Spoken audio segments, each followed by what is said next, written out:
pertama itu adalah penilaian risiko, ya, atau biasanya dinamakan dengan risk assessment, ya. Nah, di dalam risk assessment, ya itu yaitu yang pertama kegiatan pra penugasan.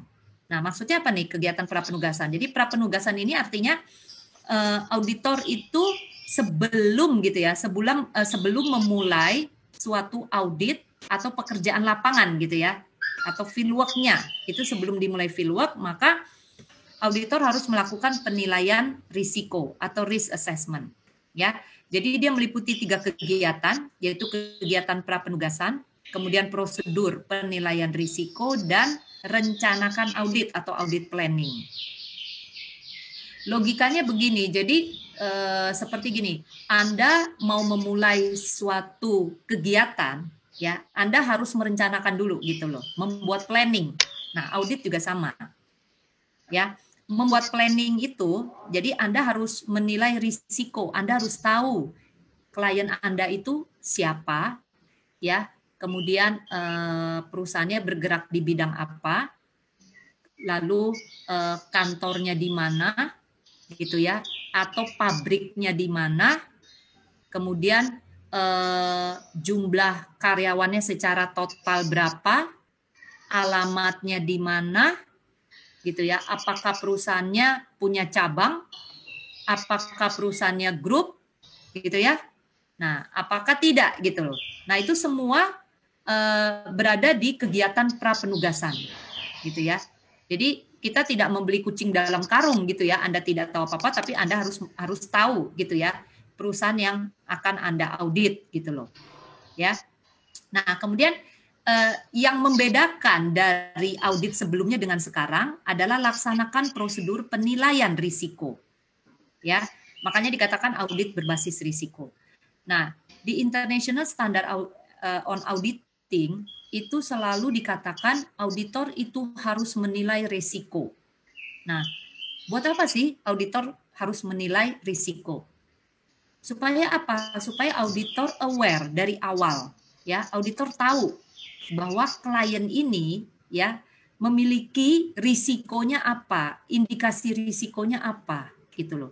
Jangan sampai nanti laporan audit sudah diterbitkan, laporan audit sudah dikeluarkan, opini audit sudah dikeluarkan, opininya misalnya wajar tanpa pengecualian. Ternyata 1 bulan setelah opini dikeluarkan,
juga dari financial performance indicator, kemudian accounting policy-nya dan internal control.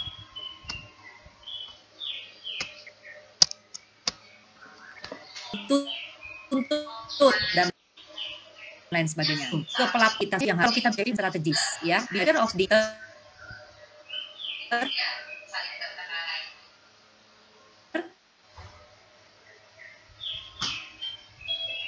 kemudian accounting-nya saling terkait. Nah, dari semua sources of risk di sini, ini ya,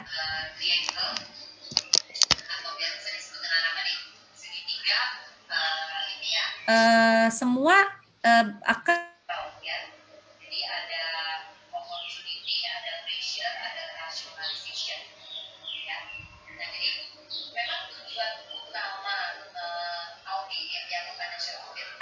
berakhir, ya, kita akan cari adanya fraud, gitu ya.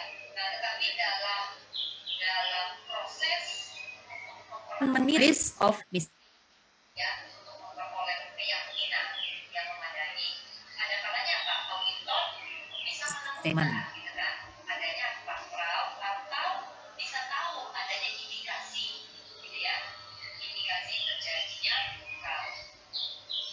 Ya, itu ya, jadi hubungannya antara ya risk di sini dengan fraud, ya.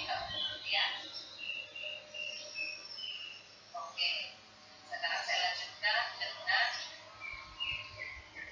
risiko bisnis dan risiko usaha, ya. Jadi terjadi perbedaan ya antara risiko bisnis dengan risiko kecurangan, ya.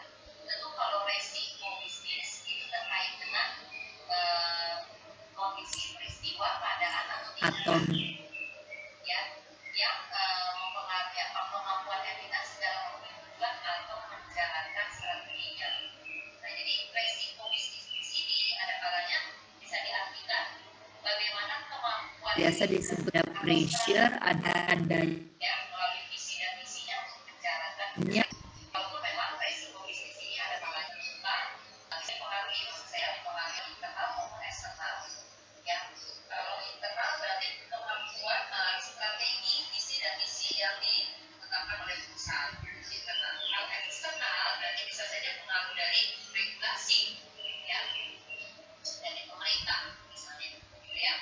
Nah, kemudian risiko kecurangan. Nah, risiko kecurangan itu berkaitan dengan peristiwa atau kondisi yang menunjukkan adanya insentif atau tekanan untuk melakukan kecurangan atau memberikan kesempatan terjadinya kecurangan.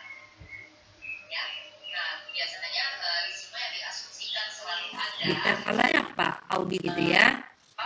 Biasanya kemungkinan yang besar terjadi kecurangan dalam pengakuan pendapatan sama pengabaian pengendalian oleh lingkungan. Ya, perbedaan ya. Bagaimana perusahaan akan cenderung apa? Menaikkan pendapatan ya. Menaikkan pendapatan supaya apa? Performance-nya bagus. Ya, kemudian untuk mencapai tujuan. Ya, di sini ada kata-katanya yang terkait dengan risiko bisnis dan risiko kecurangan. Ya, jadi tidak ada kewajiban bagi auditor untuk mengidentifikasi atau menilai semua risiko bisnis yang dimiliki. Kemudian dalam banyak kondisi, suatu risiko dapat merupakan risiko bisnis dan sekaligus itu ya pengaruh.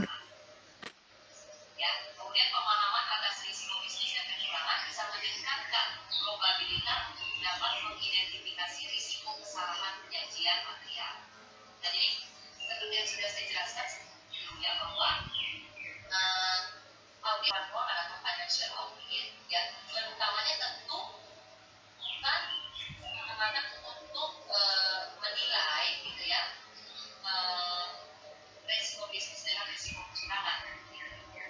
Ya, jadi makanya di sini ada istilah tidak ada kewajiban ya untuk mengidentifikasi atau menilai semua